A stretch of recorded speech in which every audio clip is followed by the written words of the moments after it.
Hey, pop the trunk, I open up, I sold my soul a good price, out of sight, my whole got talent.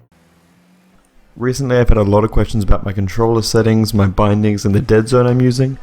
So I thought I'd make a really quick tutorial on the controller settings and Deadzones that I changed to and I have been using for a long time that really did help me improve my game. Now I would go over them on the screen here, but it is a little bit messed up. I'm not sure why I'm using a PS4 controller, but the buttons come out in an Xbox form. If anyone does know how to change this, please let me know immediately. I've tried everything, I cannot fix it. So I'm going to jump into free play and talk through what I changed all the different bindings to. So to start off, my accelerate is R2 if you haven't guessed already, and my reverse button is L2. My jump is still X. One of the first things I changed was my power slide and air roll button to L1.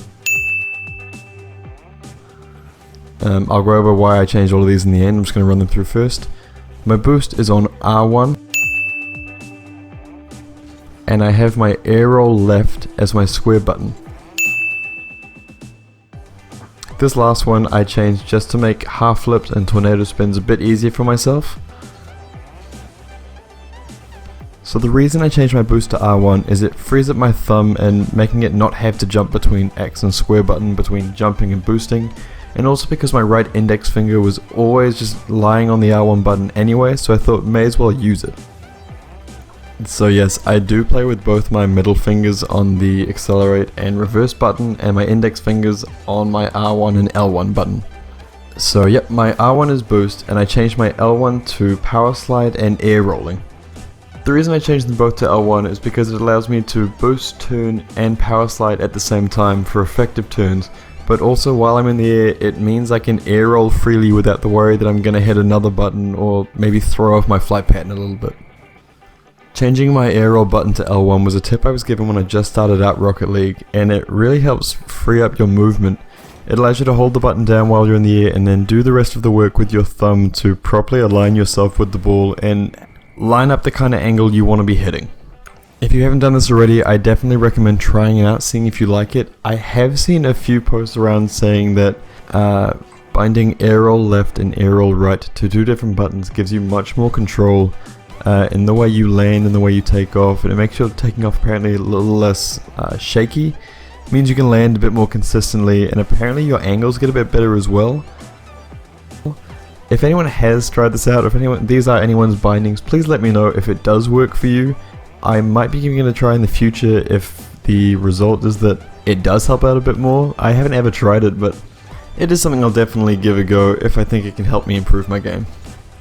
So those are my controller settings. Those are the ones I recommend if you're a bit lost, if you want to change your settings up. I find these so much more comfortable than the default settings. But now let's move on to my Deadzone. So I've actually been messing around with my controller Deadzone recently, as I felt it was a bit too sensitive and that I was missing the ball by a fraction from time to time. So I raised it up from 0.05 to 0.08. I found that just this little bit less sensitivity with my analog stick really helps me to solidify my angles, the way I'm moving towards the ball, and not throw me off by under or oversteering just a little bit. I used to find that when I was trying to go straight towards the ball, I would steer off to one side just a fraction. The same goes for my dodge sensitivity, so I brought that up from a 0.75 to 0.85. This just gave me a bit more stability when going up for an aerial and got rid of those awful backflips we all hate. Of course, needless to say, the Deadzone really is a preference thing, but this is what I've been using.